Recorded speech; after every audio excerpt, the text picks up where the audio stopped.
ተናስተልኝ የፈንታሌ ሚዲያ ቤተሰቦች እንደምን አመሻችሁ እንደምን አረፈዳችሁ ባላችሁበት የፈንታሌ ሚዲያ ዝግጅት ነው። በዛሬ ዝግጅታችን ጦርነት ንግድ ነው የሚል አከራካሪ ሐሳብ ቢኖርም ግን በርግጥም ንግድ ነው። ከንግዱ በስተጀርባ ግን እነማን አሉ? እንዴት ብለው ነው የዓለምን አጠቃላይ መሪዎችም ይሁን የሀገሮችን የውጭ ጉዳይ ፖሊሲ ማኒፑሌት በማድረግ በመጠቀም ጥቅማቸው እንዴት ያጋብሳሉ የሚለው የመጀመሪያ የምናደርገው ዶናልድ ትራምፕ ምርጫ ላይ ሰምታችሁ ከሆነ እኔን ከመረጣችሁኝ አሜሪካ ውስጥ ያለውን ዲፕ ስቴት አፈራርሰዋለሁ በዚህ እርግጠኛ ሆኑ ብሎ በተደጋጋሚ ይናገራሉ። እንደኛ አሜሪካ ውስጥ ያለ ዲፕ ስቴት ማን ነው? እሱ ብቻ አይደለም። ዶናልድ ትራምፕ ምን ይላሉ? በኔ ጊዜ ቢሆን በሩሲያ ላይ ጦርነት አይነሳም፣ ሩሲያና ዩክሬን በርግጥም እሳቸው እያሉ አልተነሳም። በኔ 4 ዓመት ጦርነት አልነበረም ብለዋል። አሁንም በይፋ ያዘዙት ጦርነት ውስጥ አልገባውም ይላሉ። ይሄን ካለፉት መሪዎች ጋር ያነጻጽሩ በተደጋጋሚ የሚሉት የዩክሬንንም ያነሳሉ። እኛ ደግሞ ጦርነት ንግድ ነው የሚለውን አከራካሪ ሐሳብ በተለይ በተደጋጋሚኛም ጋር ተሰሙት የሚሊተሪ ኢንዱስትሪያል ኮምፕሌክስ የሚባለው ከፍተኛ የጦር መሳሪያዎች አምራች የሆኑ ድርጅቶች ኮርፖሬሽኖቹ እንዴት ነው ከዚህ በስተጀርባ ያሉት? ዩክሬን ለምን ጦርነቱ አልተቋጨም? እሱ ብቻ አይደለም። ሩሲያ የዩክሬንን ኒውትራል እንድትሆን ኔቶም እንዳትገባ በሩሲያም እንዳትገዛ ከአውሮፓ ህብረት ጋር የተለየ እንደውም የንግድ ስምምነቱን መስራት ትችላለች ብለው ፈቅደዋል። ይሄ ያለ ይሄን ግዙፍ ጦርነት ማዋለድ ለምን አስፈለገ? ለምንስ ዩክሬንስ መፈንቅለ መንግስት ማድረግ አስፈለገ? ከመፈንቅለ መንግስት የመጣው ኃይል ለምንድን ነው አንቲ ሩሲያ የሆነው? አጠቃላይ ሩሲያን ቋንቋን የዘጋው ከቴሌቪዥን ያወረደው ከ2014 እስከ 22 ድረስ ባሉት 8 ዓመታት ውስጥ ከ8000 በላይ የሩሲያን ዜጎች በጭካኔና በግፍ ለምን ተገደሉ? እና አንጌላ መርኬል ያን ለማስማማት የሚኒስክ ስብሰባን ከተሳካላቸዋል እንዳይሳካ ለምን ሆነ? አሁንስ የኢስታንቡል ስብሰባ አንድ ቀን ሲቀረው 4000 ኪሎ ሜትር ዘልቆ የዩክሬን የድሮን ወይም የሸረዲት ጦርነት ብለው የሰየሙት እንዴት ይሄን ማድረግ ተፈለገ? እንደነገ ሰላም ሆኖ እነዚህን ሁሉ ስናያቸው ከዚህ በስተጀርባ ማን አለ? ዩክሬን ፈርሳለች። ዩክሬንን ማን መልሶ ይገነባታል? ጦርነት ማድረግ አንድ ነገር ነው። ጦርነትን ማሸነፍ ወይም ጦርነት እንዲያልቅ በስምምነት ማድረግ ጥሩ ነው። ኦፕን ለምን ይደረጋል? እነዚህ ነገሮች በጣም መፈተሽ መታየት ያለባቸው ናቸው። ዓለም አቀፍ ይመስላሉ። ከዚህ የምንወስደው ግንዛቤ የሀገራችንን ፖለቲካ የአፍሪካንም ለመተንተን የሚያስችለን ብለን እናምናለን። በዚህ የተቃኘ ነው። አሪፍ ፕሮግራም ነው። ምንም የምታጠፉት ጊዜ አይኖርም። አብራችሁን አምሹ። ረዘም ካለም ከፋፍላችሁት እያረፋችሁ ቻናላችን ግን ላይክ ሰብስክራይብ ማድረጋችሁን አዘንጉ። አብረን እናምሽ። ፈንታሎች ነን። ትንሽ ሰከንድ አድማጮቻችንን ጠብቁ።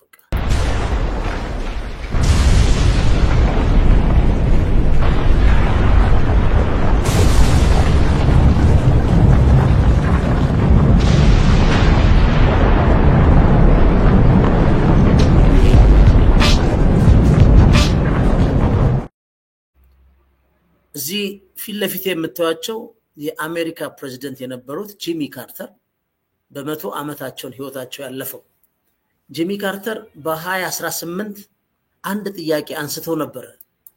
ምንድነው የሚሉት? እሳቸው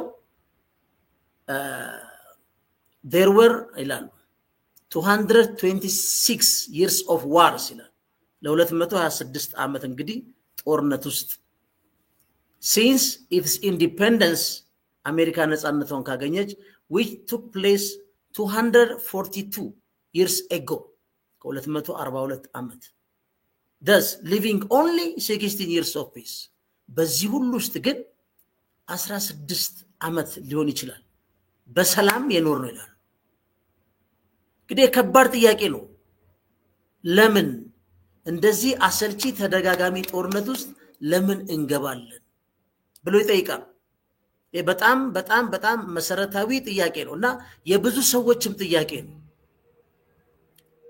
አሜሪካ ብዙ ጦርነት ውስጥ ተሳትፋለች።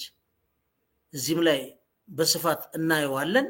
ግን ለምን ትልቅ ሀገር ትልቅ ህዝብ የዳበረ ኢኮኖሚ የዳበረ ዲሞክራሲ የዳበረ የሰብአዊ መብት አያያዝ በአንጻራዊነት አላት የምትባል ሀገር ልክ ጂሚ ካርተር እንዳሉት ለምን ይሄ ሁሉ ያስፈልጋል የሚለውን በደንብ እዚህ ጋር ማየት ጥሩ ነው።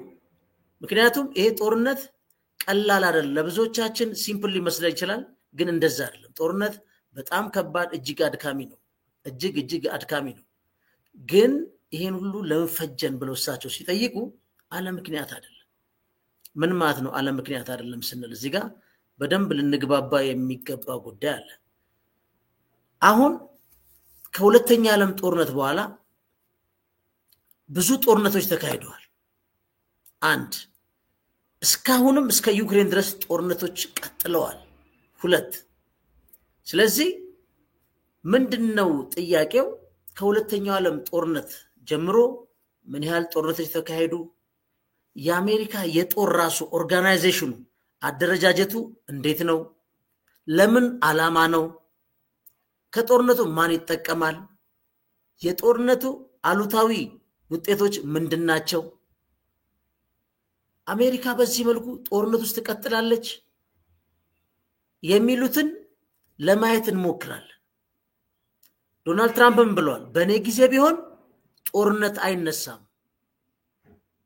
አሁን እሳቸው ዲፕ ስቴት አለ ብለዋል። በኔ ጊዜ ጦርነት አይነሳም። ማን ነው ዲፕ ስቴት? እሳቸው ለምንድነው ጊዜ ጦርነት የማይነሳው? በእርግጥስ የሚሉትን ነው እንላለን። ሌላው እዚህ ጋር አንድ ማንሳት ተጨማሪማ አሪፍ የምናነሳው ነገር ሌላ አንድ አሜሪካዊ ፕሬዝዳንትን ጨምሮ እዚህ ጋር አይዘንሃወር እሳቸውም አንድ ቁልፍ ነገር ተናግረዋል። ስለ አሜሪካ ስለምናወራ ብዬ ነው። ምንድን ያሉት? ላምበበው በ1953 የኖርዝ አሜሪካን ሶሳይቲ ኒውስ ኤዲተር አፕሪል 16 1953 ላይ ታገኙታላችሁ። እሳቸው ምን ይላሉ? every gun that is made, every warship launched, every rocket fired signifies in the final sense a theft from those who hunger and are not fit, those who are cold and not clothed. ከማ የተሰረቀ ነው? ይሄ ምን ተኩሳቸው እያንዳንዱ ጠበንጃ ከመርከብ ላይ ተኩሱት፣ ሮኬት ተኩሱ፣ እነዚህ ሁሉ ግን ከረሃብ ከተራበ መመገብ ካልቻለ መልበስ ካልቻለ እርቃኑን ከተቀመጠ የተሰረቁ ናቸው ነው የሚሉት። ይቀጥሉና ምን ይላሉ? the war in arms is not spending money alone. በመናረገው ጦርነት ላይ በአለም ላይ ገንዘብ ብቻ አይደለም እያጠፋን ያለው ነው ይላሉ እሳቸው። it is spending the sweat of its laborers, ሰራተኞች፣ the genius of its scientists፣ በጣም ከፍተኛ የሆነ የልሂቃን የሳይንቲስቶች ዕውቀት፣ the hope of children፣ የልጆችን ተስፋ ሁሉ ነው። የሰራተኛውን ላብ፣ የአዋቂዎችን ድካም፣ የልጆችን ተስፋ ነው አብረን ምናጠፋ ይላሉ ፕሬዝዳንት አይዘንሃወር። ግን የአሜሪካ የሚሊተሪ ኢንዱስትሪ ኮምፕሌክስ ከተመሰረተ በኋላ ግን ልዩ መልክ ይዟል። አሜሪካ ተገዳ ወደ ጦርነት ውስጥ የዓለም ጦርነት ከገባች በኋላ ያለው ነገር በጣም በሚገርም ነገር ሁኔታ ገዝፏል። ለምሳሌ ይሄ በነገራችን ላይ ሁሉንም ኮት እያረኩ ልናገር አልችልም። ተሰብስበው ከተለያዩ ዶክመንቶች የተገኙ ናቸውና በዛ አንደርስታንድ እያደረግን እንሄዳለን ማለት ነው። እና ወረራን በተመለከተ ለምሳሌ ወደ 23 ኬዞች፣ ሲቪል ዋር ወደ 7፣ መልቲፕል ታርጌት ዋር ወደ 2፣ እነዚህ እንግዲህ 32 ወር አካባቢ ከሁለተኛው ዓለም ጦርነት ጀምሮ የተደረጉ ናቸው ተብሎ ነው ዶክመንቶች የሚያሳዩት። ፖስት ዋር ኤራ ማለት ነው ከሁለተኛው ዓለም ጦርነት በኋላ በዝርዝር ሲያስቀምጧቸው በደንብ እንድናየው ብዬ ነው። ወደ ዩክሬን ነውና ጦርነት እንደ ቢዝነስ ሊሆን ይችላል የሚለው ነገር ምናየው ሲያስቀምጧቸው እነዚህም ቢያንስ ማለት ነው ለምሳሌ ኢንቬዥን ተብሎ የኮሪያ ዋር የቪየትናም ዋር ኩባን ቤይ ኦፍ ፒክስ ሌባኖን ግሪናዳ ሊቢያ ቦምቢንግ ታንከር ዋር ፐርሺያን ገልፍ ፓናማ ገልፍ ዋር ኢራቅ ዋር ቦስኒያ ዋር ሃይቲ ኮሶቮ አፍጋኒስታን የመን ቱ ዘ ፕሬዘንት ማለት ነው እንግዲህ ኢራቅ ፓኪስታን ሶማሊያ ሊቢያ ኒጀር ኢራቅ ሲሪያ ሊቢያ ዩክሬን yet to be categorized ገና እነዚህ ሁሉ ከአሜሪካ ጋር የተገናኙ ምሁራን በአብዛኛው በወረራ መልክ የሚያነሱት ናቸው እነዛ ምርጥ መሪዎች ጂሚ ካርተር እና አይዘንሃወር የተናገሩትን ሰምተናል ታዲያ አሜሪካ በእንደነዚህ አይነት ውስጥ እንዴት ልትሳተፍ ቻለች ለምሳሌ ሌላ ሲቪል ዋር ውስጥም ከሚባሉት አንዱ ምንድነው ኢንዶ ቻይና 1959 1975 ኢንዶኔዥያ 1958 1961 ሌባኖን 1958 ዶሚኒካ ሪፐብሊክ 1968 1966 ኮሪያን 1966 1966 ከ1966 እስከ 69 ካምቦዲያ ከ1967 እስከ 1975 ሶማሊያ ከ1991 ስቲል ፕሬዘንት ብሎ ይሄ ምሁራኖች የሚያስቀምጡት ነው መልቲ ታርጌት ዋር ደግሞ የሚሉትን ሲናገሩ ምን እንደሚሉት እነሱ ኦፕሬሽን ኦሽን ሺልድ ሎኬሽን ኢንዲያን ኦሽን 2008 2016 ኦፕሬሽን ኦብዘርቫንት ኮምፓስ ሎኬሽን ኡጋንዳ ኤንድ ሴንትራል አፍሪካ 2011 እስከ 2017 በሚል ያስቀምጡታል እነዛ ታላላቅ መሪዎች አሉ እነዚህ ደግሞ ግዙፍ ጦርነቶች ተካሂደዋል ግን ለምን የሰራተኛውን ላብ የምሁራንን የአይምሮ ውጤት የልጆችን ተስፋ ነው ገንዘብ ብቻ አይደለም እያጠፋን እያወደምን ያለው ብሏል አይዘንሃወር የአሜሪካው ፕሬዝዳንት ይሄ ጦርነት በአጠቃላይ ታዳ እንዴት ነው ኦርጋናይዝድ የሚሆነው እንዴት እንደዚህ አይነት ነገር ሊሆን ቻለ በእነዚህ ትልልቅ አባቶች የተመሰረተች ሀገር እንዴት ወደዚህ ልትመጣ ቻለች የሚለው ደግሞ ዋሩ እንዴት ኦርጋናይዝ ሆነ እንዴት ነው የሚዋቀረው የሚለውን እናያለን በጣም የሚገርም ነው በነገራችን ላይ ፈንታሌዎች ነን ቻናላችን ላይክ ሰብስክራይብ ማድረጋችሁን አዘንጉ አብረናምሽ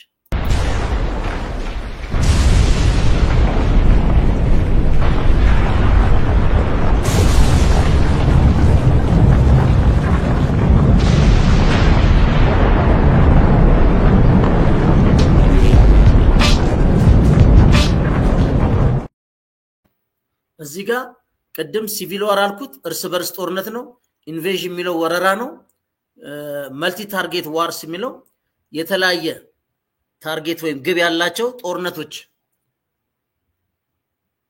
ወይም ኢላማዎች ልንለው እንችላለን ግን መልቲ ታርጌት ዋር አንድ ሳይሆን በብዙ ነገሮች የሚታይ እንደማለት ነው እሺ ሌላው ምንድነው ይሄ ጦርነት ታዲያ እንዴት ነው የሚካሄደው አሜሪካ ውስጥ አሜሪካን ፕሮ ዋር ኮሚኒቲ የሚባሉ አሉ እንግዲህ እንደዛ ብሎ የሚጠራቸው ማለት ነው ለአሜሪካ ለተደጋገመ ጦርነት ዋጋ እንዲከፍሉ ያደርጉ እነዚህ ኃይሎች ናቸው ይላል በነገራችን ስለ አሜሪካ ስናወራ ስለ አሜሪካ ህዝብ አይደለም እያወራን ያለነው ይሄ ሊሰመርበት ይገባል የአሜሪካ ህዝብ እንደማንኛውም የዓለም ህዝብ ነው በርግጥ አሜሪካ ውስጥ ዲሞክራቲካሊ ኢሌክትድ ቢሆንም መምረጥ ከሚችሉት ወይ ኤሊጂብል ቮተርስ ከሚባሉት ከ40% በላይ እንደማይሳተፉ ነው መረጃዎች የሚያሳዩት የረጅም ጊዜ ዳታ ቢሆን ሪሰንትሊ የነገር ባላቀው ስለዚህ ድምጽ ዲሞክራቲካሊ ኢሌክትድ ቢመረጡም ከዛ በኋላ መሪዎችና ይሁን በተለይ አሜሪካን ፕሮ ዋር ኮሚኒቲ በቀጥታ ምርጫ ውስጥ የሚሳተፈው ኃይል ስለነዚህ ነው ያወራን ያለነው በተለይ አሜሪካ ህዝብ ታክስ ፔሩ ከኢትዮጵያ አንፃር ደግሞ ካየነው ብዙ ዜጎቻችን ህይወታቸውን እንዳያጡ በቢሊየን ዶላር የታክስ ፔር ገንዘብ በዩኤስ ኤድ በኩል የሚረዱን በጤናው ሴክተር የሚረዱን በጣም ባለውለታ የኢትዮጵያ ህዝቦች ናቸው የአሜሪካ ህዝብና የአሜሪካ ግብር ከፋዩ እኔ ያወራው ስለ አሜሪካ ግብር ከፋዩና ስለ አሜሪካ ህዝብ አይደለም በዚህ ጦርነት ላይ እንዴት ኦርጋናይዝድ ይሆናል ማን ነው ከዛ በስተጀርባ አለ የሚለውን ክሊር ለማድረግ እንዳናያይዘው ይሄ ነው እና ምንድነው አሁን ሚሊተሪ ኢንዱስትሪ ኮምፕሌክስ ኤምአይሲ ነው ብዙ ቦታ የምታገኙት እነዛ APWC ይባላል አሜሪካን ፕሮዋር ኮሚኒቲ የሚባሉት እንግዲህ እነዚህ በጸሐፍት የተሰጡ ስያሜዎች ናቸው እና የነዛ ዋናው ምንድነው ፕሮዋር ነው ሲባሉ በውስጥ ታዋቂ ምን ማለት ነው የራሳቸውን ኢንተረስት በተራ የአሜሪካ ዜጎች ኤክስፔንስ ፍላጎታቸውን የሚያራምዱ ማለት ናቸው በአሜሪካ ህዝብ ፍላጎት ዋጋ የራሳቸውን ሀብት የሚያጋብሱ ማለት ናቸው ዌል ኦርጋናይዝድ ናቸው ፓወርፉል ናቸው የትም ቦታ ገብተው መውጣት የሚችሉ አቅም ያላቸው ጠንካራ ተቋማት ናቸው ስለዚህ ይሄ አሜሪካን ፕሮዋር ኮሚኒቲ ነው ዋናው ለዚህ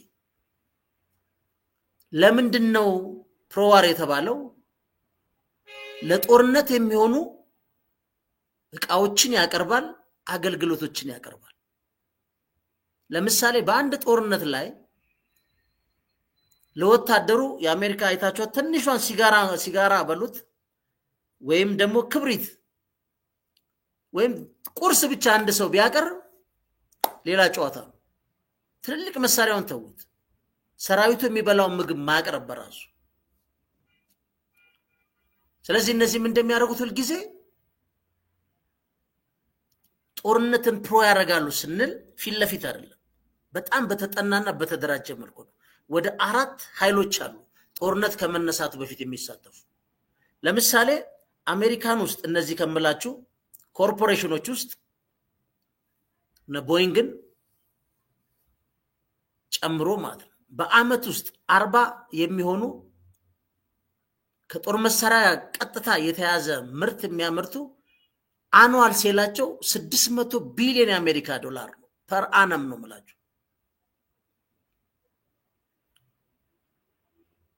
ይሄ ቀላል አይደለም ስለዚህ ብዙ አሁን ቦይንግ በቀላሉ ብንወስደው ነው ቦይንግ በ2022 የሸጠው ዝም ብላችሁ አርም ሴል ብታዩት 32 ቢሊዮን የአሜሪካ ዶላር ከሌሎቹ ጋር ተደምሮ ቦይንግ የሸጠው 58.2 ቢሊዮን ዶላር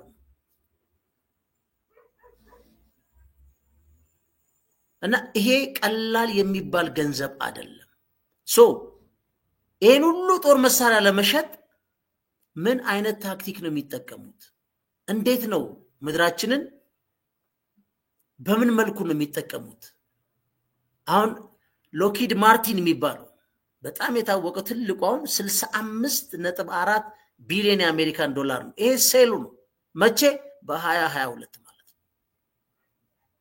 ስለዚህ በእንደዚህ አይነት ምርት ውስጥ ያሉት እንዴት ነው ይሄን ነገር የሚያደርጉት የሚሉትን በደንብ እናያለን እነዚህ ዋና የኮርፖሬቶች የዋር ፕሮ ከሚባሉት ውስጥ ናቸው ግን ራሳቸው ዳይሬክትሊ አይደለም ከፕሬዝዳንት እስከ ሴናተር እስከ ኮንግረስማን ይዘው ነው ይሄን የሚሰሩት ገንዘባቸው ነው የሚሰራው በዛ ውስጥ ነው የነሱን ፍላጎት ሊያሳካ የሚችል መልምለው የሚያስገቡት ቀላል አይደለም ለምሳሌ አሁን ዝም ብለን የ22ቱን ቀደም እንደ 241 ቢሊዮን ኦፍ which 183.3 ቢሊዮን for sale military goods and service combined የአምስቱ እነዚህ አሁን እዚህ ላይ ያሉ አምስቶቹ 75 በመቶ የሚይዙ ናቸው ከ40ዎቹ አምስቶቹ 75 በመቶ የሚይዙ ናቸው supply of war goods ያቀርባሉ ሰርቪስ ያቀርባሉ ምንድነው እሱ extend the production of chain ከዚህ ጋር በተገናኘ በተያያዥነት supply chain ማለት ተያይዞ የሚቀርብ ብዙ ነገር አለ ከፎሬንም ከዶሜስቲክ ፕሮቫይደር ሮ ማቴሪያልስ ማለት ከነሱ ጋር ደግሞ ኢንተርሚዲየሪ የሆኑ ፕሮዳክቶች አሉ ግን እነዚህ አንዱ ምንድናቸው ማለት ነው? የሚሊተሪ ኮምፕሌክስ ኢንዱስትሪያል ኮምፕሌክሱ ኮርፖሬሽኖቹ ዋናዎቹ እነዚህ ናቸው። ልብ በሉ። ሚሊተሪ ኢንዱስትሪያል ኮምፕሌክስ ከፍተኛውን 200 ነገርኳቸው 41 ቢሊዮን ነው እንግዲህ በ2022 ያገኙት። ግን የሚገርማችሁ ለነዚህ ለወታደራዊ አምራች ተቋማትስ ማን ነው የሰው ኃይል የሚያቀርበው? የትኞቹ ዩኒቨርሲቲ ናቸው? ለምሳሌ አይታችሁ ከሆነ ይሄን ኮርስ አንዳንድ በጣም ትልቅ ድርጅቶች ለዩኒቨርሲቲ ስፖንሰር እያደረጉ ኮርስ ኢቨን አስቀርጸው የሰው ኃይል እስከ ማስመረት ይሄዳል። አሁን ኦልሞስት 70% ኦፍ ሪሰርች ፕሮጀክት በአብዛኛው በፔንታገን ነው ፈንድ የሚደረገው። ብዙ ፕሮጀክቶች ማለት ግን የተመረጡ ዩኒቨርሲቲዎች አሉ። እነዚህ ዩኒቨርሲቲዎች አሁን በጣም ትልቅ ስም ያላቸው ናቸው። ግን የሚያመርቷቸው የሰው ኃይሎች ይሄን የሚሊተሪ ኢንዱስትሪያል ኮምፕሌክስ የሰው ኃይል የሚያሟሉ ናቸው። ግን ይሄ በፊት ለፊት ታገኙታላችሁ። ግን ከነዛ ምርጥ የተባሉት ወደ ሚሊተሪ ኢንዱስትሪ ኮምፕሌክስ ይሄ ሚሊተሪ ኢንዱስትሪ ኮምፕሌክስ እነዚህን ዩኒቨርሲቲዎችም በቀጥታም በተዘዋዋሪ ከፍተኛ የሆነ እገዛ ያደርግላቸዋል። ከተዘረዘሩት መካከል ብናነሳውን የቦስተን ኮሌጅ የአየር ኃይል ብቁ አብራሪ ኃይሎችን የማምረት ትልቅ ኤርፎርስን የመርዳት ትልቅ ግብአት የሚፈጥር ነው ቦስተን ኮሌጅ የሚባለው። ዩኒቨርሲቲውስ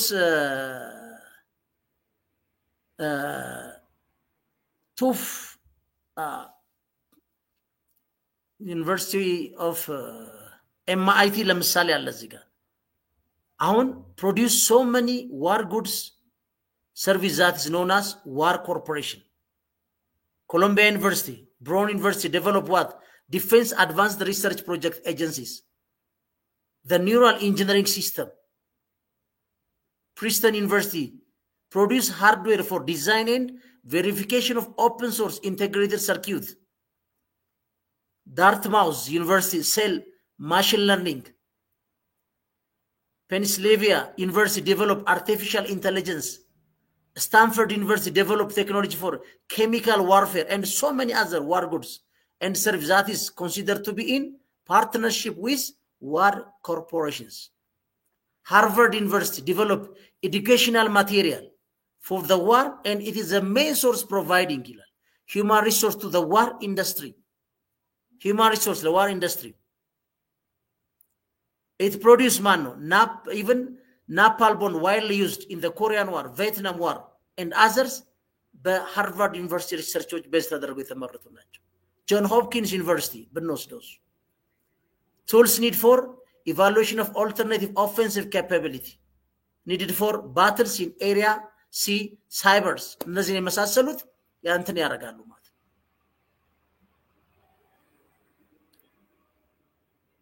አሁን ይሄ እነዚህ ዩኒቨርሲቲዎች ከፍተኛውን የሰው ኃይል ለማን ያቀርባሉ? ለዋር ኮርፖሬሽንስ። ስለዚህ ዋር ኮርፖሬሽን ምንለው የሚሊተሪ ኢንዱስትሪያል ኮምፕሌክሱ ዝም ብሎ የሚሰራ አይደለም። ዩኒቨርሲቲ ተቋማት አሉ፣ ይሄን የሰው ኃይል የሚያመርቱ ሌሎች ደግሞ ኃይሎች አሉ። እነማን ናቸው ሌሎች የሚለውን ደግሞ በደንብ እናያለን።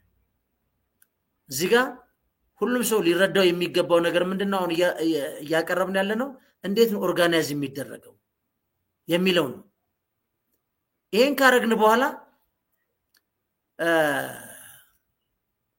እነዚህ ሰዎች ሌላ አጋዥ አላቸው። ስለ ቲንክ ታንክ ሲባል ሰምታችሁ አይደለም? አሁን ወደ እነዛ ልንሄድ ነው። ወደ ቲንክ ታንኮቹ ልንሄድ ነው አብረን።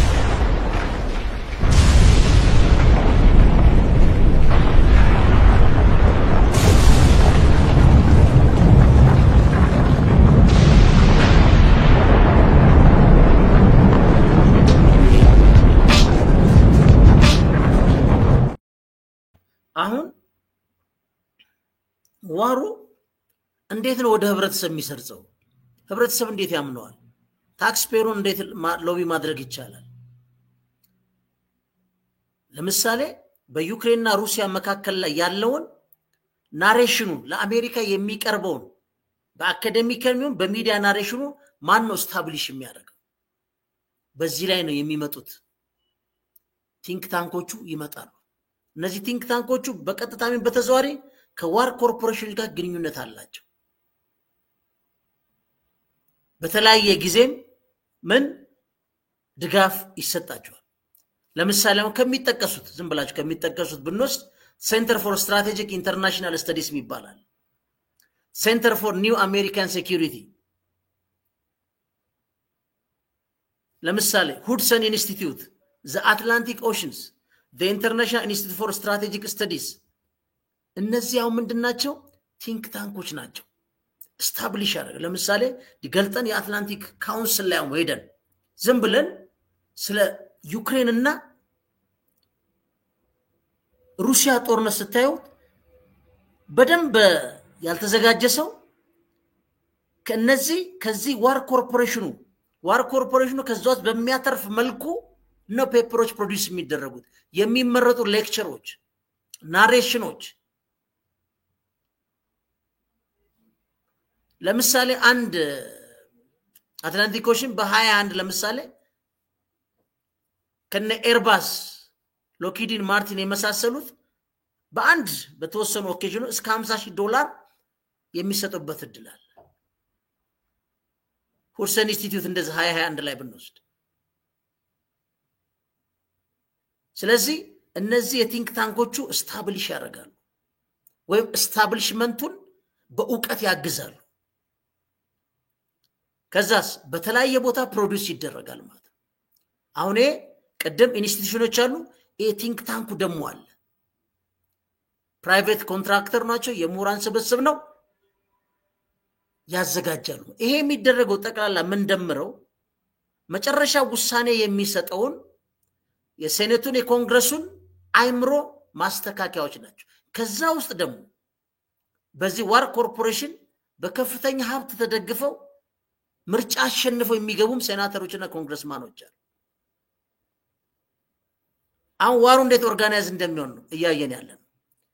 ከነዚህ ቲንክ ታንኮቹ ቀጥሎ ያለው ማን ነው? ሌላው ማን ነው? ፕሬዠር ግሩፕ ይባላል። ምናገኘው ይሄ እንግዲህ ዋሩ ሲሰራ ነው። ኢንስቲትዩሽኖቹ ተቋሞች ለረጅም ጊዜ የሰው ኃይል ድጋፍ የጦር መሳሪያዎችን ያመርታሉ በሪሰርች። ቲንክ ታንኮቹ ለስታብሊሽመንቱ በሚሆን ደረጃ ዋር ኮርፖሬሽኖቹ ለየትኛውም ለሶማሊያ ጦርነት በሉት ለኢራቅ ጦርነት በሉት የኢራቅ ጦርነት ጊዜ ማስ ዲስትራክሽን አለ ተብሎ ዓለምን ሁሉ ለማሳመን ከነ ጆርጅ ቡሽ በስተጀርባ ከነበሩት አንዱ ይሄ ቲንክ ታንኮቹ ናቸው። ሚዲያውም ባለ ሌላ ምንድነው? ፕሬዠር ግሩፖች አሉ። ፕሬዠር ግሩፕ የሚባለው ምንድነው? በተለያየ ሁኔታ አሶሲዬሽኖች ናቸው። እነዚህ አሶሲዬሽኖች የዩክሬንና የሩሲያን ጦርነታውን በተመለከተ በእነዚህ ቲንክ ታንኮቹም በሚዲያም በሚገለጹ ጊዜ እነዚህ መጥቶ ሞር ጀስቲፋይ ያደርጋሉ። ፕሬዠር ግሩፕ ማለት ተጽዕኖ አድራጊዎች ናቸው። ማላይ የሚያደርጉት the pentagon and the congress ፔንታገንና ኮንግረስ ላይ ተጽዕኖ ያደርጋሉ። ከነሱ ጀርባ ማን ነው? ዋር ኮርፖሬሽኖች አሉ። ለምሳሌ the aerospace industry association ይባላል። the national defense industry association ይባላል። the political action committee ይባላል። the association of united states army ይባላል። business executive for national security ይባላል። the association of old cross ይባላል። the american institute for aeronautics and astronomy ይባላል። the national security resource board ይባላል። the war department defense policy board ይባላል። እነዚያው ፕሬዠር ግሩፖች ናቸው። ኮንግረሱ የመፈጸም አለበት።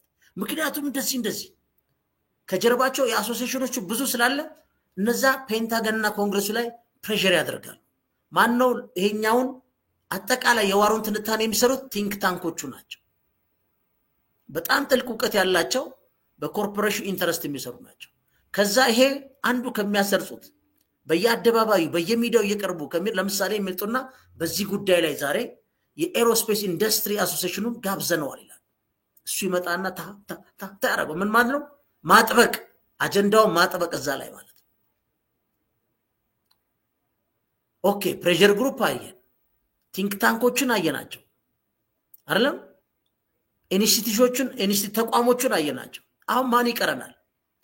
የነዚህን ሁሉ ሰብስቦ ወደ ህዝብ የሚሰገስገው ደግሞ ፕሮዋር ሚዲያዎች አሉ።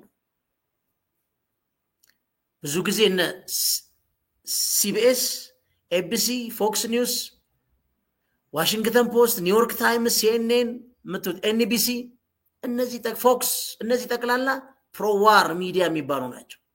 ይሄ የፈንታሌ ሚዲያ ሳይሆን ካነበብነውና ሰመሪ ካረግናቸው ያወጣ ነው።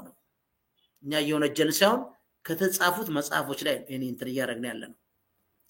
እና ምንድነው የሚያደርጉት እነዚህ ፕሮዋር ሚዲያዎች? የቲንክ ታንኩን የነዛን ለስታብሊሽመንቱን ምንድነው አጀንዳ ሴት የሚያደርጉ የጦርነቱን ትንታኔና በአሜሪካ ላይ ሊያስከትል የሚችል የሴኩሪቲ የምናም የኢኮኖሚ ኢምፓክቶቹ ተንትነው የሚያስቀምጡ ነው። ከዛ ይመጣል ማለት ነው ፕሬሸር ግሩፕ አለ።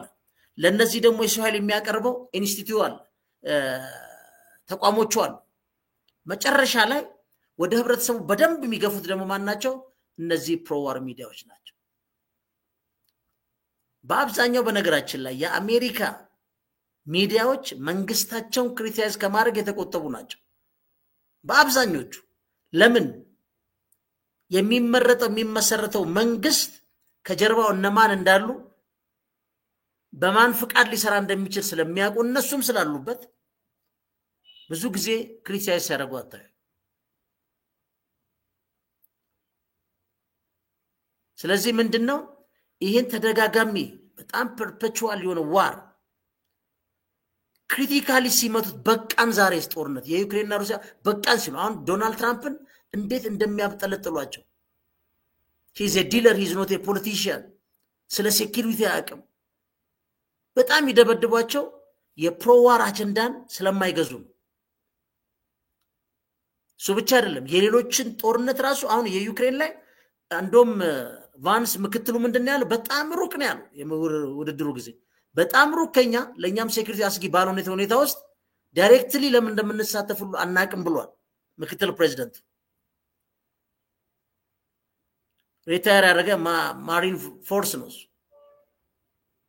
ስለዚህ እነዚህ ሚዲያዎች ምንድነው የሚያደርጉት? ህዝቡ እንዲቀበለው ምንድነው the are ምን እንደሚሏቸው እንደውም concerned with making money rather than being concerned with the collective well-being of the American society.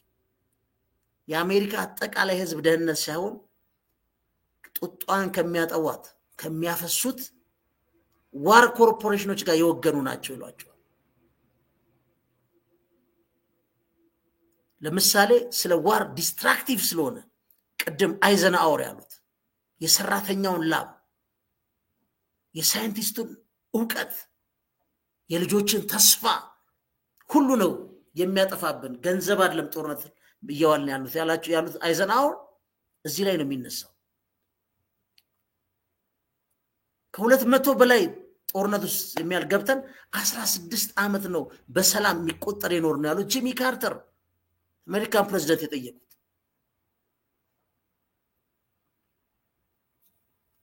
ስለዚህ ይሄን የሚያደርጉት እነዚህ ፕሮዋር ሚዲያ ይኖራሉ ማለት ነው። ሌላው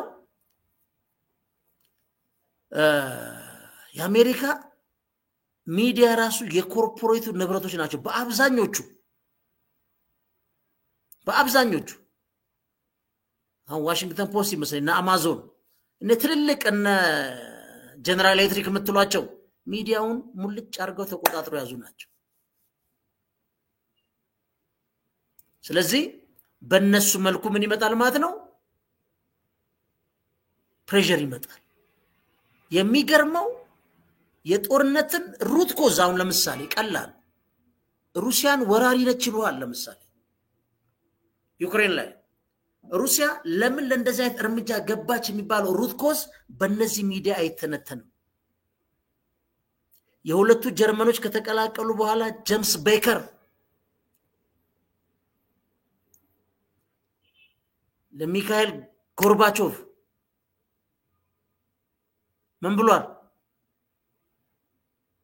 አንድም የኔቶ ሀገር ወይም ራሱ ተቋሙ ወደ ምስራቅም ወደ ምዕራብ አውሮፓ አይስፋፋም ብለው ቃል የሰጧቸው ነው ጨፍልቀው እዚህ ድረስ የመጡት። የመጨረሻው ዩክሬን ይሄን በየትኛውም የሜንስትሪም በኮርፖሬት በተለይ ፎክስ ኒውስ፣ ኒውዮርክ ታይምስ፣ ዋሽንግተን ፖስት፣ ሲኤንኤን ይሄን ሩት ኮዝ አታገኙትም።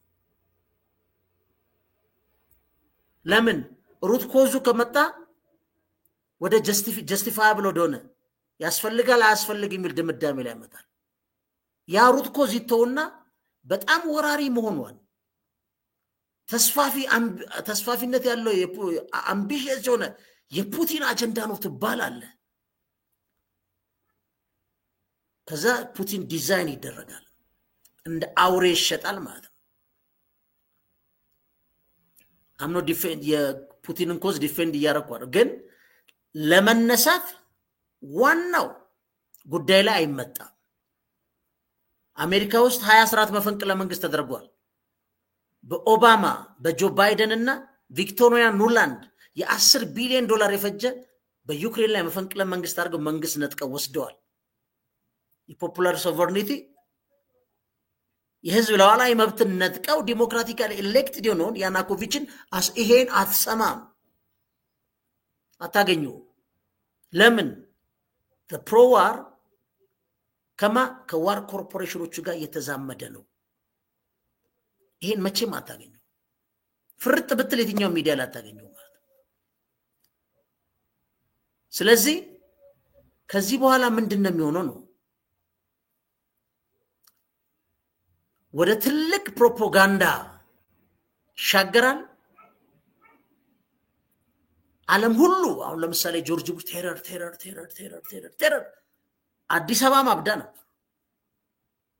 ያፋሽነብል ነው። ጅምላ ጨራሽ ያዘው ተባለ። ሳዳም ሁሴን ለኢራቅስ ዲሞክራሲ ዘንልን መጣን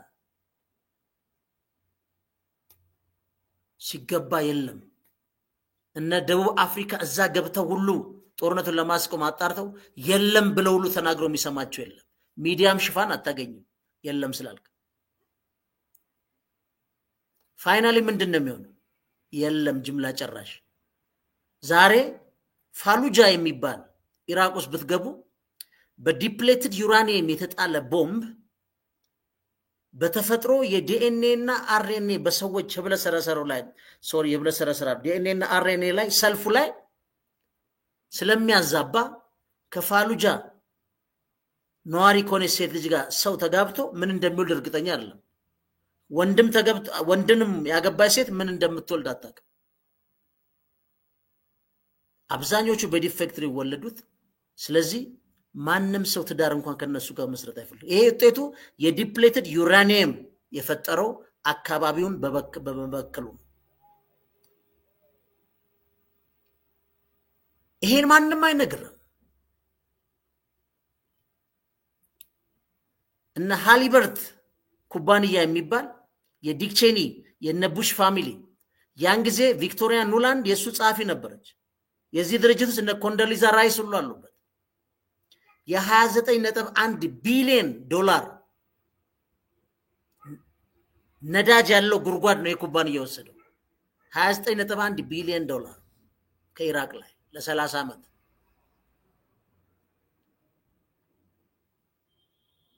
በአፍጋኒስታን 1.2 ትሪሊዮን አካባቢ ለ20 ዓመት ነው ዶላር ባክን የወጣው ነው። ያ ሁሉ መሳሪያ ተትቶ ነው የወጣው። የዋር ኮርፖሬሽኖቹ በተለይ ደግሞ የቲንክ ታንክ ግሩፕ ለስታብሊሽመንቱ የሚያመጣው የጦርነቱን ቅርስ ይዘት የሚወስኑት እነሱ ናቸው። ፐርፐዙ ታዲያ ምንድነው? ይሄን ሁሉ ካየን በኋላ ፐርፐዙ ታዲያ ምንድነው? አሁን ምን ብሎ ይገልጻሉ? እስካሁን ያለውን ነገር ምን ይላሉ? ኮኦርዲኔሽን ተናበው ነው የሚሰሩት። the remarkable coordinated among this individual organs looks like a prepared ይላሉ symphony orchestra ናቸው ይላሉ ይሰጧቸዋል አሁን የቲንክ ታንክ የሚባለውን ምንድነው የሚሉት a sweet sound የሚያወጣ ማን ይሄ የቲንክ ታንኩ ለዋር ኮርፖሬሽኖቹ sweet የሆነ ሳውንድ የሚያወጣ ድምጻይም ሊሆን ይችላል ለምሳሌ የፕሬሸር ግሩፕ ያለውን እንደ ትራምፔት እንደ ሳውንድ ላውደር ወይ ጮክ ብሎ እንደሚያስተጋባ ይሄ ነገር መሆን አለበት ይሄን ካላደረግን ይያል ይወጣል ማለት እሱ ነው በትራምፔት ነው ይመስሉት የሚዲያውን ደግሞ በጣም እነሱ የሰበሰሚያቸው ልክ እንደ ድራም ለምን እንደ ድራም እንደ ከበሮ እየመታ ለምን to draw attention of the public to the necessity of war ይሄን ጅምላ ጭራሽ መሳሪያ ያዘሱ ካላጠፋ ነው የአሜሪካ ህልውና በቃ ይላል እነ ጆርጅ ቡሽ ናቸው ሀብታም ሆኖ የኢራቅ ልጆች ላይመለሱ የገንዳ ትርፍራፊ የኢምፔሪያሊዝም ይወዳደቀ ቃለቃቃሚ ሆኖ ቀርተዋል that's true ሊቢያ የሚሆነው ነው ስለዚህ ማን ነው አሁን ምናየ ድምጽ የሚያወጣል ማን ነው ቲንክ ታንክስ ምንላቸው ድምጽ የሚያወጣው ፕሬሸር ግሩፕ ምንድነው ትራምፔት ነው ሚዲያው ምንድነው ታምቡር ነው ይመጣው ስለዚህ ኮንዳክተሩ ማን ነው ማለት ነው ኮንዳክተር ያረ የሚያጫውተው የዋር ኮርፖሬሽኑ ማለት ነው የነዚህ ሰም አፕ ስናደርገው ነው የሚሊተሪ ኢንዱስትሪ ኮምፕሌክሱ በዚህ መልኩ ኦርጋናይዝድ ሆኖ ዋር ዴቨሎፕ የሚደረገው ይፈበረካል ዋር ከፈለክ ወይም ኮዞች የግድ የሴኩሪቲ አደጋ ተደርገው ተመንዘረው ይነገራል የምታቆም ልትካር ትችላል ከዛ ከነዚህ ኃይሎች ውጪ ልታመጣ የምትችልበት እድል የለም ማለት ነው ሶ ታዳ ፐርፐዙ ምንድነው የሚለውን አብረን እናያለን ቻናላችን ላይክ ሰብስክራይብ ማድረጋችሁን አትዘንጉ ፈንታሎች ነን አብረን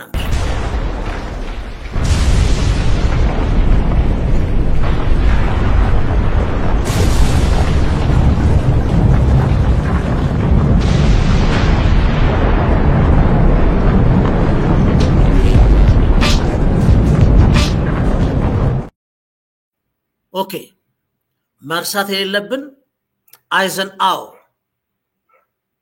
በጦርነት ውስጥ ገንዘብ ብቻ አይደለም የሚጠፋው የሰራተኛው ላብ ግራም የታክስ ፔሩ ነው የምጡቅ የሳይንቲስት አይምሮና ዕውቀት ሀብት እና የልጆች ተስፋ ነው ጦርነት የሚወስደው አይዘንአው ታዳ ይሄ ረጅም ተደጋጋሚ አሰልቺ ጦርነት ውስጥ አሜሪካ ለምን ትገባለች ካል የዋር ኮርፖሬሽኖቹን እንዴት ዓለማችን ላይ በጦርነት እንዴት እንደሚነግዱ አይተናል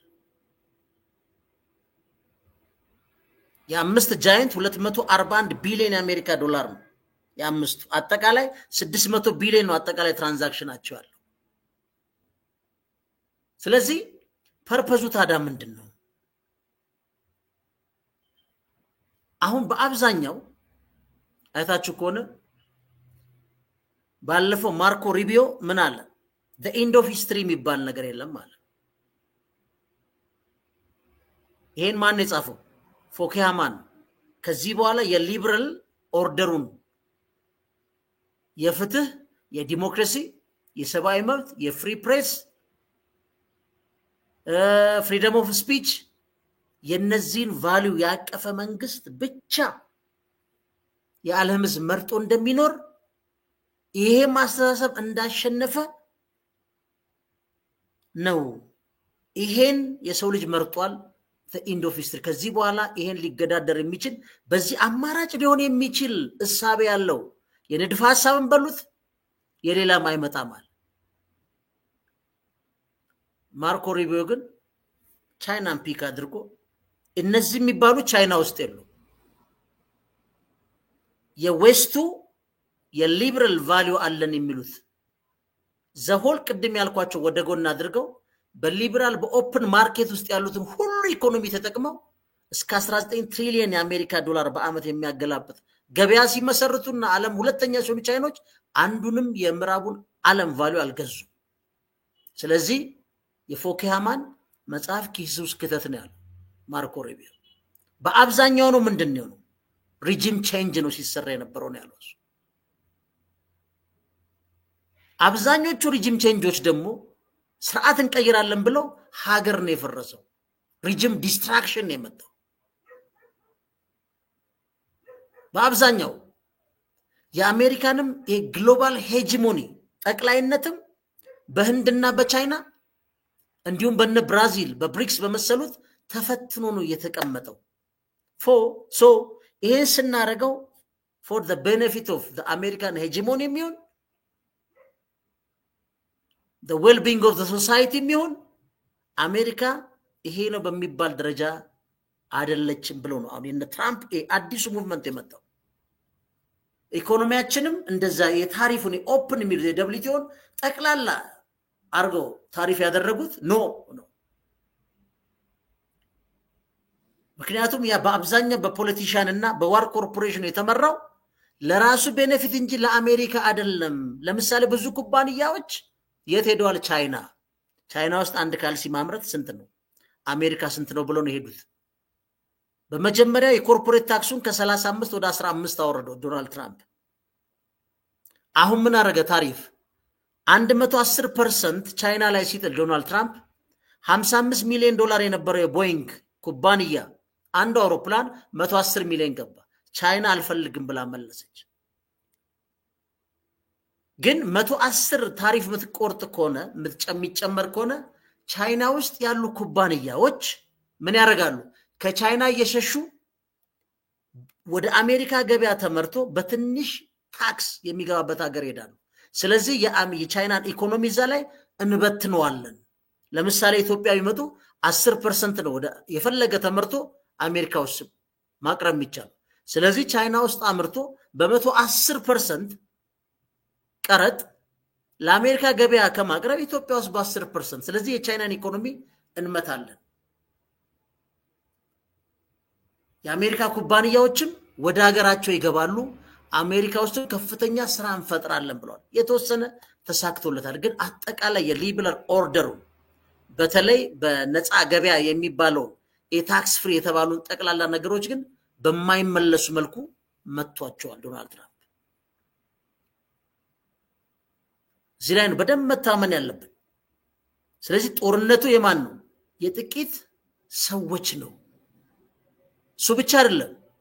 ብዙ ኢኮኖሚስቶች የነሱ የሚሉት ምንድነው? ጦርነት በአንድ ጊዜ በሌላ ሀገር ሲጀመርም ከፍተኛ የጦር መሳሪያ ሲመረት ከፍተኛ የስራ ዕድል ይፈጥራል። ከተወሰነ ጊዜ በኋላ ግን የሚሊተሪ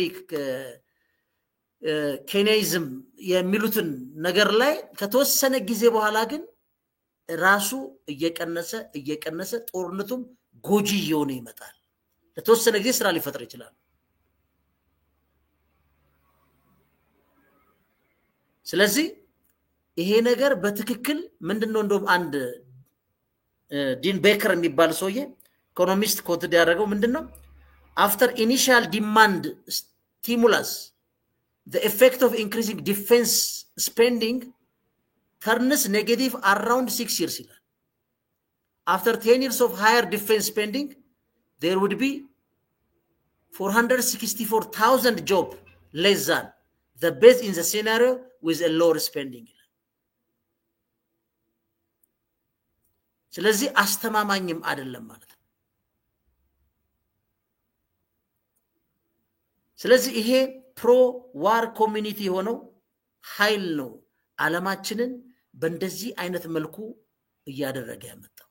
ሌላው የዚህ ከባዱ ነገር ተብሎ የሚታሰበው እነዛን በደንብ ካየናቸው በኋላ ኮንግረስማኖችን ሎቢ ሲደረግ ገንዘብ መስጠት ነው። ያ በኮራፕሽን ሳይሆን በሎቢ በሚል ሽፋን ነው ያደረጉት። ግን ከአሜሪካ ህዝብ ፍላጎት ውጪ እንዲወስኑ አንዱ የሚያደርገው ምንድነው? ገንዘብ ነው። ወይም እነሱ the everlasting corruption culture ነው የሚሉት። ያምነ privatization of war ዋር ምንድነው የመንግስት ጉዳይ ነው በዚህ ጉዳይ ግን ዋር የዋር ኮርፖሬሽኖቹ ጉዳይ ፕራይቬታይዝ ማድረግ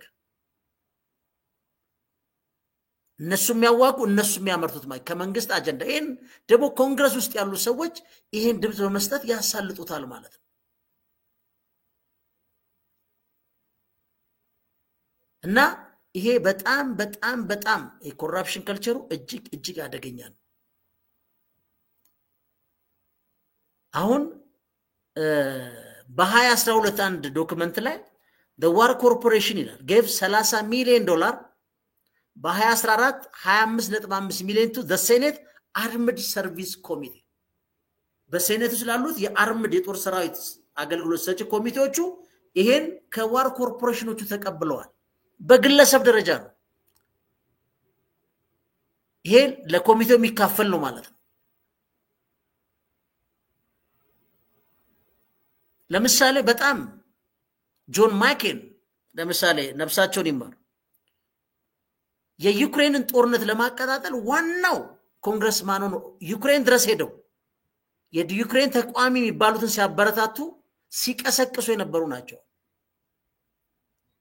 ኮንግረሱ ቪክቶሪያ ኑላንድ ዘው አሲስታንት አምባሳደር ሆነ ነው አውሮፓ ከዛ ከባይደን ጋር ተደብራ ስራ ነበር አን ጆን ማኬን በጣም የሚታሙት በጀነራል ኤሌክትሪክ እና ራይተን የሚባሉ የዋር ኮርፖሬሽኖች ዋና የእሳቸው አስመራጭና የእሳቸው ምርጫ ፈንድ አቅራቢዎች ናቸው ተብሎ የሚናገሩ ጄንሸን የሚባሉ ቦይንግ ጀነራል ኤሌክትሪክ አሁን ሊድሰን ግራም አሁን ዩክሬን ላይ በቀደም አይታችሁታል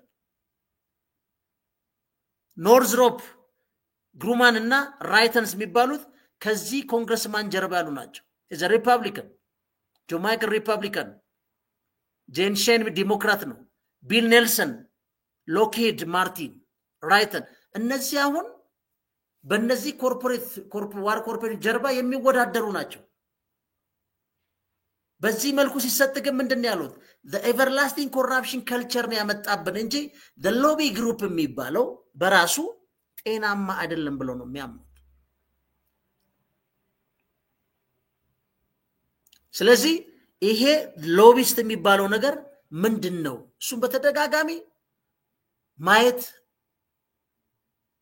ማወቅ ጥሩ ነው የሚሉት እነሱ ምክንያቱም ግልጽ የሰለጠነ ህጋዊ ሙስና ነው ለምሳሌ ለፕሬዚደንሻል ኢሌክሽን ለምሳሌ ሎኪድ ማርቲን እስከ 91 ሚሊዮን ፕሬዚደንቱ ይቅር ይሄን ያረጋል ለ58 members of the house armed service committee received in person $79,588 እስከ ማግኘት ከዋር ኢንደስትሪ ወስዷል የሚል ዶክመንቶች ነው የሚያሳዩት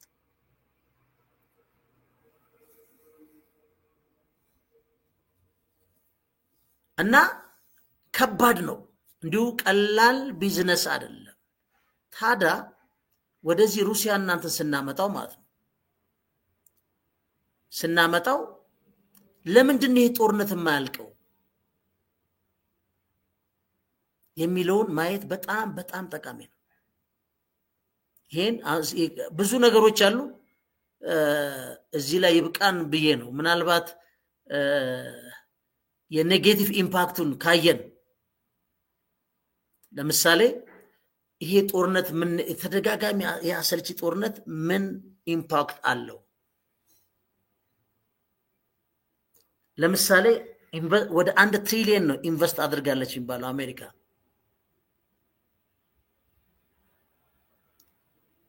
ስለዚህ ኦፖርቹኒቲዎቹ ኮስቶቹ ምንድናቸው ለምሳሌ here is some example of opportunity cost ይላል 7 billion to fight poverty ለምሳሌ ከዛ ከወጣው 42 billion to repair 43586 deficiency bridge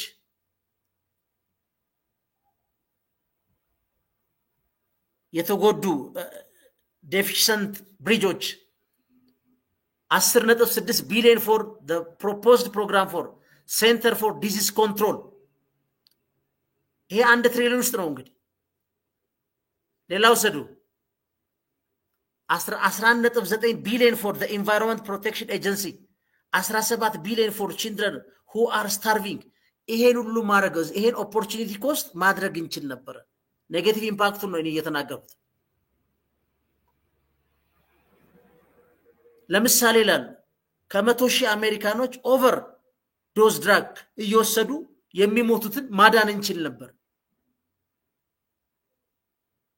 ስለዚህ እነዚህን አጠቃላይ የጦርነት ሁኔታዎችን ዋሽንግተን ልታስቆም ይገባል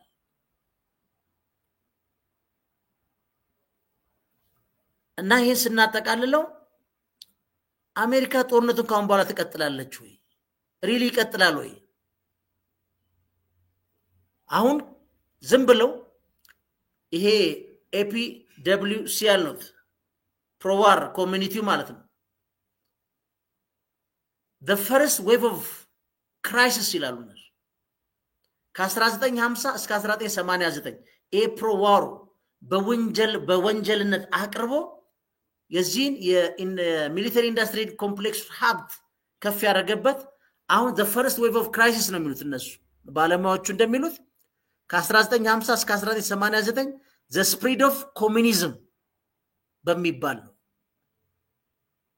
1989 እንግዲህ የበርሊን ግንብ ማለት ነው the second wave of crisis the threat of terrorism ከ1990 እስከ present now the third wave of crisis danger of nuclear proliferation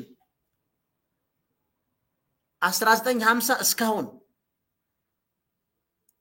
the fourth wave of crisis the war on drug ከ1990 እስካሁን the wave 5 human rights violation ከ2001 እስካሁን ድረስ በእነዚህ በከፍተኛ ወንጀል የሚደረጉና እነዚህ ጠቅላላ ለጦርነት የሚያበቁ ናቸው እንግዲህ ongoing ምናሉ crisis and enemies ኮርፖሬሽኖቹ ዋር መፍጠር አይችሉም ዋር መተንተን አይችሉም ዋሩን በሚያስፈልግ አይችሉም ቲንክ ታንክሶቹን እነሱን ናቸው የሚያሰሩት ማለት ነው ስለዚህ ይሄ ነገር በአጠቃላይ ይቆማል ካል ኢነሚ ማሳጣት ነው ግን በዛ መልኩ የሚሆን ነው ወይ የሚለውን ካል አይሆንም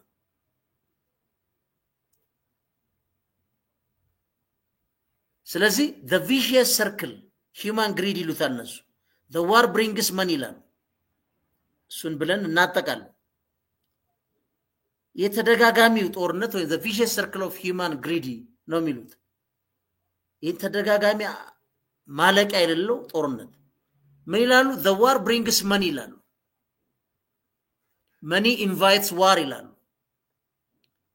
ቀጥሎስ war brings in more money ይላሉ more money leads to even more wars and infinity ወደሆነ ፍላጎት ውስጥ ይጥላል ማለት ስለዚህ ይሄ ሰርክል ነው አጠቃላይ ተጠያቂ የሚያደርጉት ማለት ነው ይሄን ካል ታዲያ እዚህ የዩክሬኑ ጦርነት ላይ ይሄ ምን ያገናኘዋል እንዴት ነው የምናገናኝ የሚለውን አብረን እናያለን በደንብ ከመሰረቱ መተን እንዴት ወደዛ እንደምንሻገር ደግሞ አብረን እናያለን ፈንታሎች ነን ቻናላችን ላይክ ሰብስክራይብ አድርጉ ትንሽ ረጅም ሊሆን ይችላል ግን ቁም ነገር የምታገኙበት ቀስ ይያላችሁ ያረፋችሁ ልታዩት ትችላላችሁ አብረና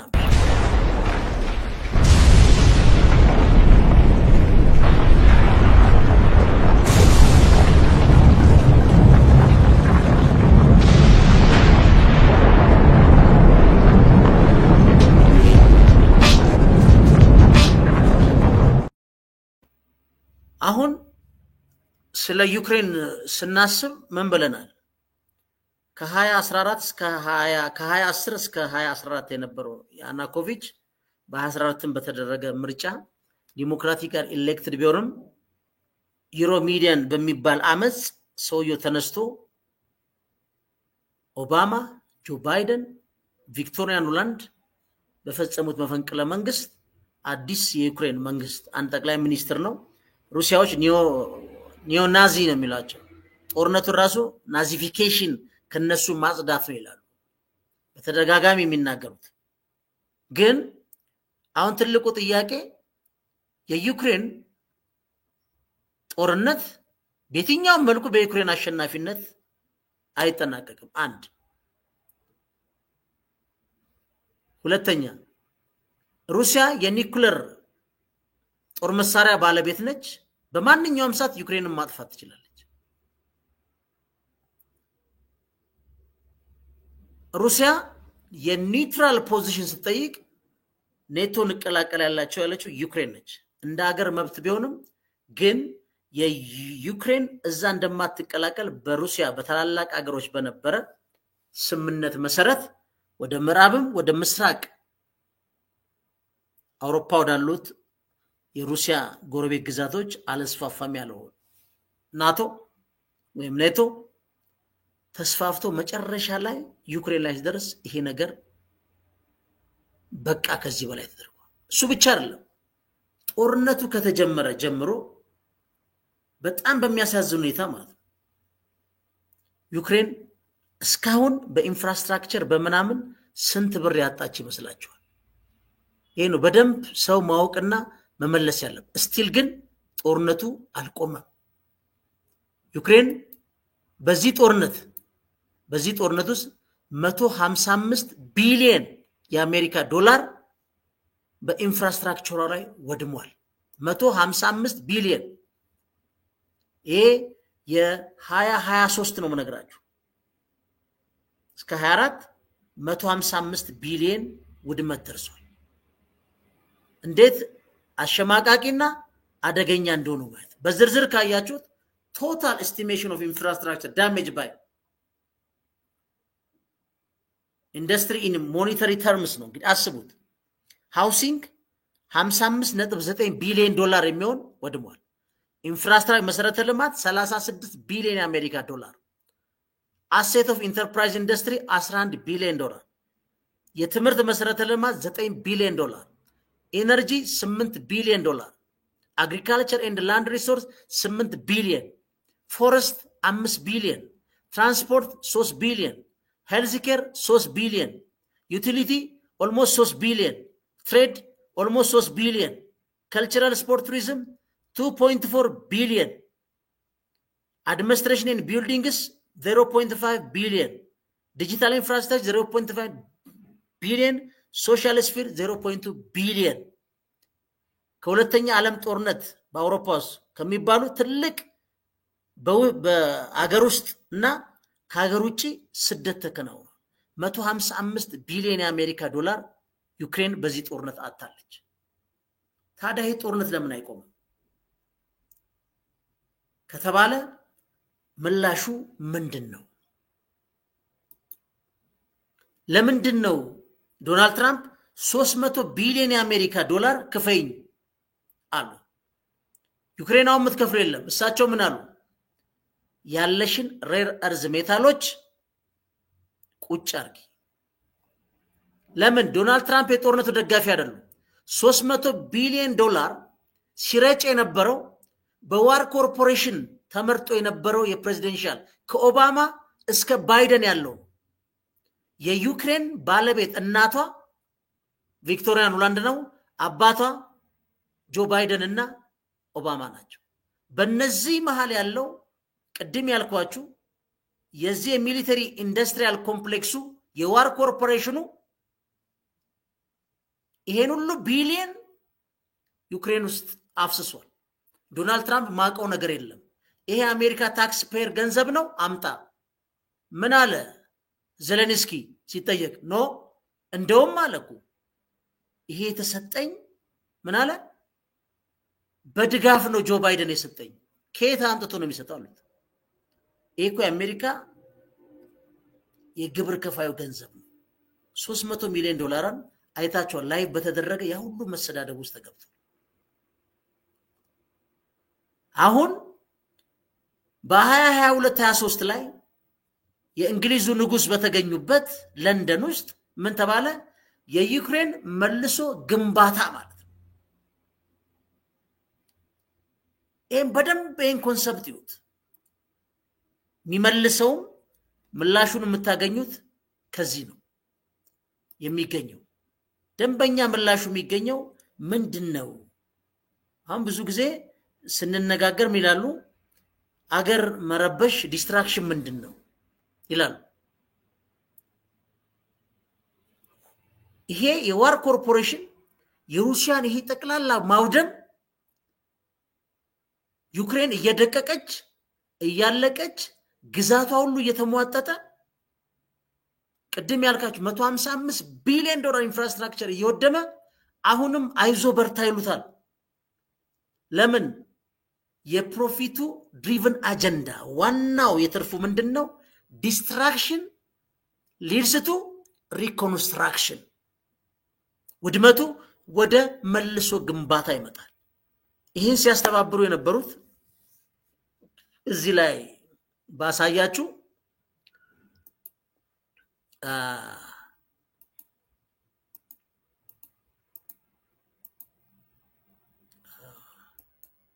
ወርዚት እዚህ ጋር እስቲ ይሄን አሁን ብታዩት ይሄ ዘለንስኪና የእንግሊዙ ንጉስ ናቸው። ምንድነው ዋናው ፎረሙ? ዩክሬንን መልሶ መገንባት። ማን ነው የሚገነባው ነው? ይሄን መመለስ ስትችሉ ጦርነቱ ለምን እንደማይቆም ሁሉም ሰው ይገባዋል።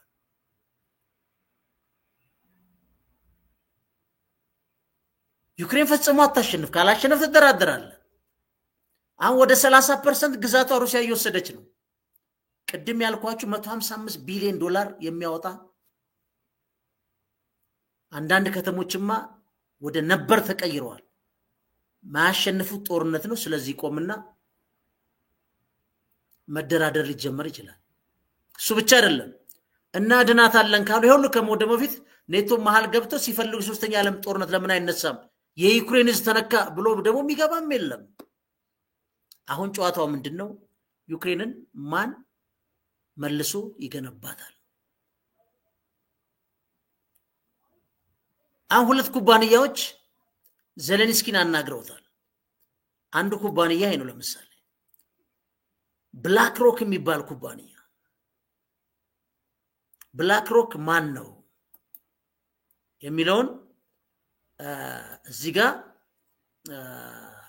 ትልቅ ኩባንያ ነው። ኩባንያ ማለት በጣም እጅግ ትልቅ ኩባንያ ነው።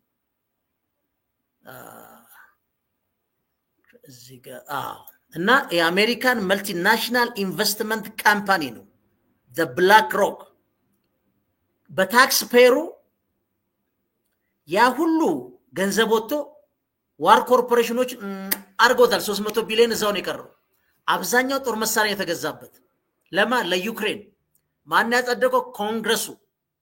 ኮንግረሱ ለምን አጸደቀ? ሩሲያን ወራሪ ነች ነው። ኢን ሲምፕል ተርምስ ሩሲያ ወራሪ ነች። እዚህ ከመድረሱ በፊት የጄፍሪ ሳክስ በኋላ አንደርስታንዲንግ ኦፍ ዩክሬን ኮንፍሊክት የሚላላቸው እሱን አቀርበዋል። ሩሲያ ኒውትራሊቲ ነው የጠየቀችው። ኒውትራል መሆን፣ ወደ ኔቶ አትግቡ፣ ከኔም ጋር አትኑ፣ ከአውሮፓ ህብረት ጋር መነገድ ትችላላችሁ፣ ችግር የለብኝም። ዩክሬን ውስጥ ያሉ ደግሞ የሩሲያ ቋንቋ ተናጋሪዎች እንዳገር ዩክሬናውያን ቢሆኑም መብታቸው ይጠበቅ ነው። ከ2014 እስከ 2022 ድረስ 8000 ሩሲያኖች በአሰቃቂ ሁኔታ መገደላቸውን ዩኤን ሁሉ አድሚት አድርጓል። የአውሮፓ ህብረት ክዶ መጨረሻ ላይ አድሚት አድርጓል። አንገላ መርኬል ያን ለማቆም በጣም ብዙ ስራ ሰርታለች። ቅድም እንዳልኳችሁ የሚኒስክ ስምምነቱ እንዳይሳካረጉ አሁን የመጨረሻውን ደግሞ ኢስታንቡል ላይ አንካራን ኢስታንቡል ላይ ሲሄዱ ደግሞ አይታችኋል።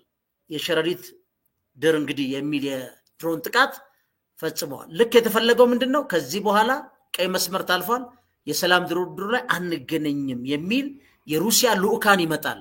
ከዛ በአንድ ስሙ ምን ይሆናል? አጠቃላይ የአውሮፓና የአሜሪካ ጦርነት ይፈጠራል። ያ ሲፈጠር ምንድነው ጥቅሙ? የዋር ኮርፖሬሽኑ ያመርታል። ለምሳሌ ስትራቴጂክ ዲፌንስ ሪቪው የሚል አዲሱ የእንግሊዝ ጠቅላይ ሚኒስትር 15 ቢሊዮን ዶላር አጸድቋል። ነገ ከነገ ወዲያ ያሰራዋል። እሱ ለምን? ለማዘመን ብሎ። ማን ነው የሚያዘመኑት? the war corporations። ይሄ የሚሊተሪ ኢንዱስትሪ ኮምፕሌክሱ ማለት ነው። አሁን የብላክ ሮክ 1988 ነው 11.5 ትሪሊየን ዶላር ያለው 155 ቢሊዮን ዶላር ውድመት አለ። ይሄን በመገንባት ላይ ለመገንባት ዜሌንስኪን ካናገራቸው ኩባንያዎች አንዱ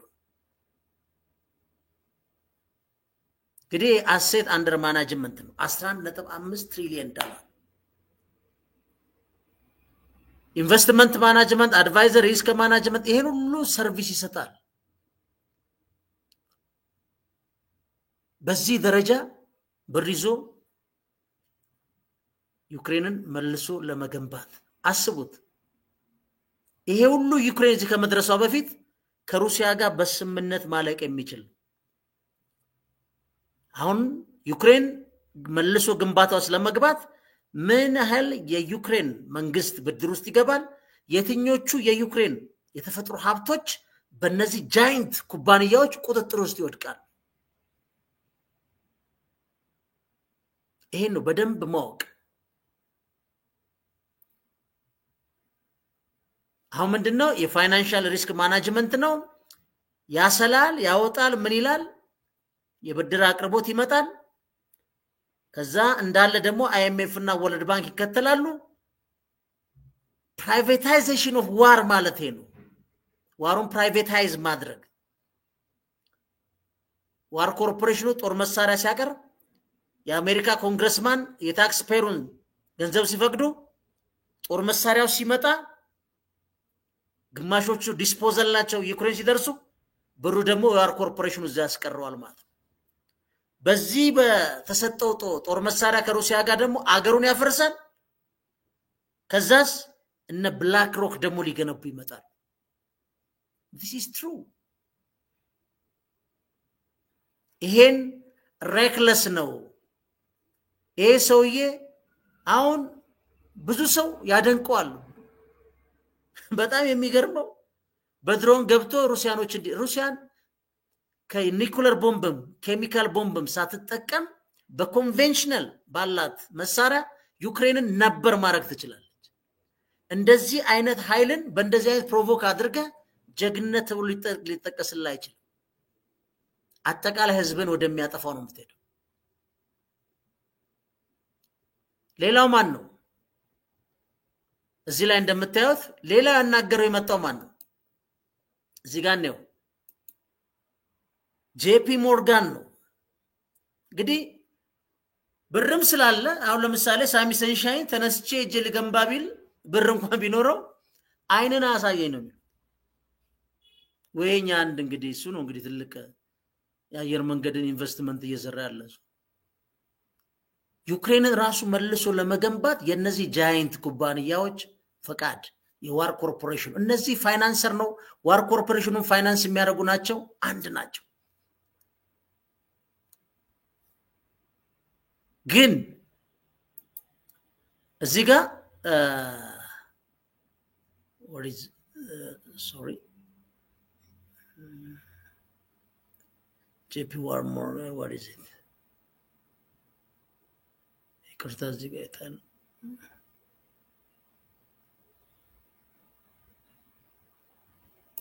እዚህ ጋር አሁን ጄፒ ሞርጋን እንግዲህ ስሙ በዓለም አቀፍ የፋይናንሻል ወርልድ የታወቀ ነው። ጄፒ ሞርጋን ቼዝ ኤንድ ምናምን ፕራይቬት ሊሚትድ ነው። ሊዲንግ ግሎባል ፋይናንሻል ሰርቪስ ፈርም ነው። ይሄ ነው አንዱም ገንዘብ አቅራቢ ከዘለንስኪ ጋር ከፍተኛ ዲል ሲያወሩ የነበሩ ማለት ነው። እዛም ሆነ የሩሲያ ኩባንያ ብር ቢኖረው የቻይና የሌሎች ማንንም ይፈቅድል የለም። የፈረሰው የሚገነቡት እነሱ ናቸው። ለዚህ ነው ዜሌንስኪ ኮሜዲያን ብቻ ሳይሆን አደገኛ ኃይል ነው። እንደውም ሩሲያዎች ናዚፊኬሽን ነው የሚሉት ሩሲያን ቋንቋ እንዳይነገር ከየትኛውም ትምህርት ስርዓት ውስጥ ያስወጣል። ግን ማርሻል ሎ አውጇል ዜሌንስኪ። ምርጫው ጊዜ አልፏል።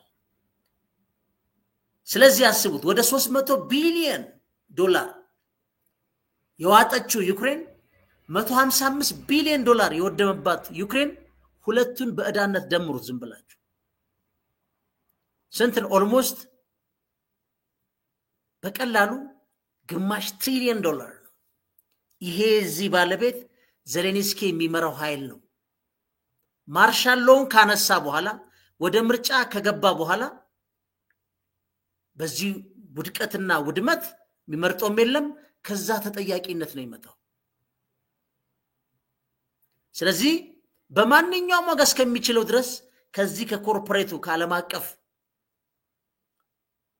ዋር ኮርፖሬሽንና ፋይናንሰሮች ጋር ተጣብቆ መጨረሻ ላይ ይዞት ሊያድሩት ይችላሉ ወይም ለህዝቡ አሳልፈው ሊሰጡ ይችላሉ። ከዚህ በኋላ ዩክሬን ምንድነች ነው? ዩክሬን is privatized ማለት ዩክሬን privatized ነች ማለት ዋሩ privatized ሆኗል ማለት ነው። ይሄን አሁን የምታዩት እዚህ ጋር ተመልከቱ። የሚያሳዝን ነው። በዚህ ደረጃ አገር እየወደመች ኒኩለር ቦምብ የተጣጠቀ ኃይል እያለ የድርድር ቀርቦልህ ፍረም ጧት ላይ መደራደር ስትችል ሊያዋጡ የማይችሉትን ኃይሎች ተማምነ ማለት ነው። ዛሬ የዩክሬን እናት የዩክሬን ልጆች ያነባሉ። ኦባማ መጽሐፍ እየሸጠ ያትማል። በየዩኒቨርሲቲው ንግግር ያደርጋል። በሚሊዮኖች ይዝቃል። ጆ ባይደን ልጁ ራሱ በሙስና ከዩክሬን ጋር ታይዞ ለራሱ ልጅ ምህረት አድርጎ ቤቱ ይዞት ሄዷል። ሀገር ማፍረስ ማለት ነው። ትክክለኛ የዓለምን ፖለቲካም ይሁን ስልጣንን ከህዝብ ላይ ወዶ ሀገር ማውደም ማለት ነው።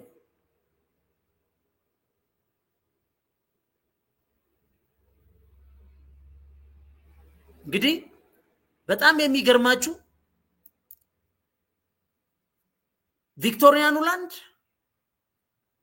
ምክትል ውጭ ጉዳይ ሚኒስትር ነበረች የጆ ባይደን ዩክሬን ላይ በሰራችሁለት እዛ ተቀምጣ ግን የዚህ የሚሊተሪ ኢንዱስትሪ ኮምፕሌክስ ዋናው ኤጀንት ነች። ዋናው ደግሞ ቅድም ያልኳችሁ እንደ ቲንክ ታንክ ወችን የሚመሩ ካገን የሚባል በጣም ትልልቅ ጸሐፊ ነው። በነገራችን ላይ ድብና ያለ ምሁር ትልልቅ መጽሐፎች ያሉት ነው። ቤተሰብ ሁሉ ኮንሰርቫቲቮች ኒዮኮን የሚባሉት ፋሚሊ ናቸው። እነሱ ሁለቱ ዋናውን የቲንክ ታንኩን ግሩፕ ምላችሁ እሷ የአሜሪካን ገቨርንመንት ኦፊስ ይዛ እሱ አጀንዳ ስታብሊሽ ያደረገ ፕሬሸር ግሩፕ ሚዲያ ኮንግረሱ ላይ ጫና ያደረገ ለዋር ኮርፖሬሽኖች ብር ያመቻቹ ህይወታቸው ቀጥሏል። የዩክሬን ልጆች ከዛ ከመሰለ ውብ በጣም በሀብት በተፈጥሮ የበለጸገች ሀገር በየአውሮፓ እስከ 10 ሚሊዮን ተበትነው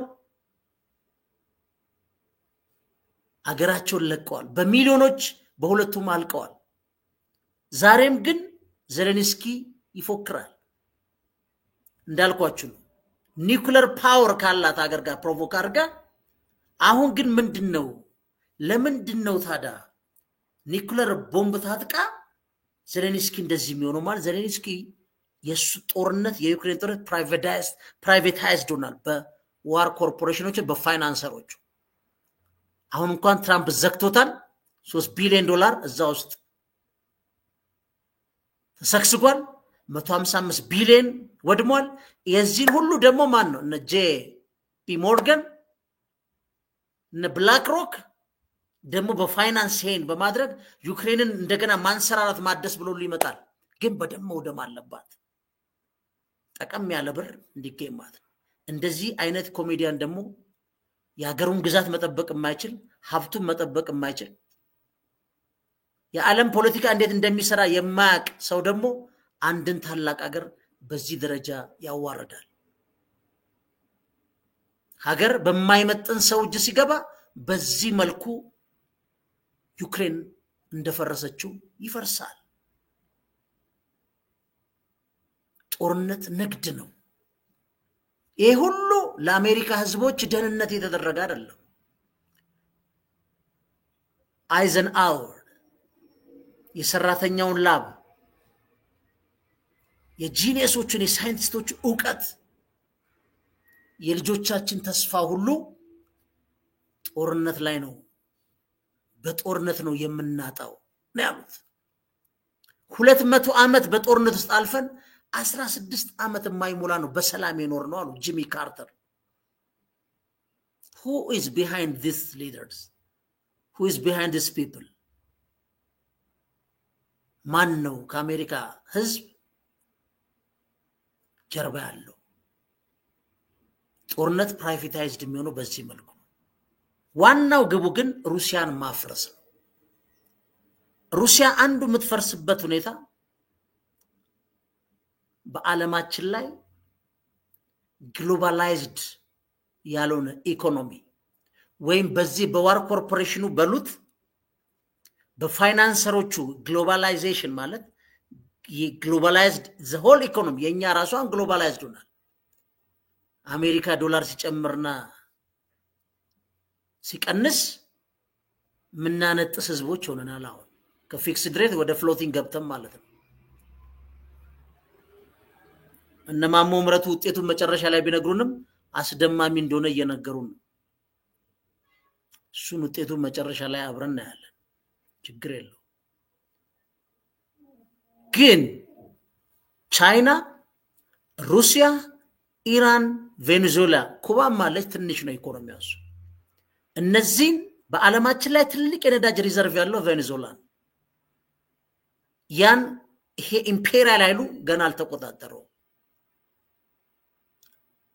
ቻይናን ኢኮኖሚያውን እንደዚህ በ110 አድርገው ኩባንያዎች እንዲሸሹ የሚደረገው ዝም ብሎ አይደለም ሩሲያ ሳትጠብቀው ሩብል የዓለም መገበያ ሆኖላታል ግን ሩሲያን ማፍረስ ነው ዋናው የሩሲያን ምክንያቱም ቦሪስ የልሲን ይያለ የተወሰኑ ኦሊጋርኪዎች ከምዕራብ አገር ሰዎች ጋር ነው ትንሽ የሩሲያን ቀምሰዋል እነዛ የቀመሱ ሩሲያን ሳያፈርሱ አይተኙ እነ ጋስፕሮም የሚባል ድርጅት በሁለት ሰዎች በፕራይቬታይዜሽን ስም ተወስዶ መጨረሻ ላይ ነው ናሽናላይዝ የተደረገው ጋስፕሮም ለአውሮፓ ነዳጅ የሚያቀርብ ያን ኩባንያ በዚህ መልኩ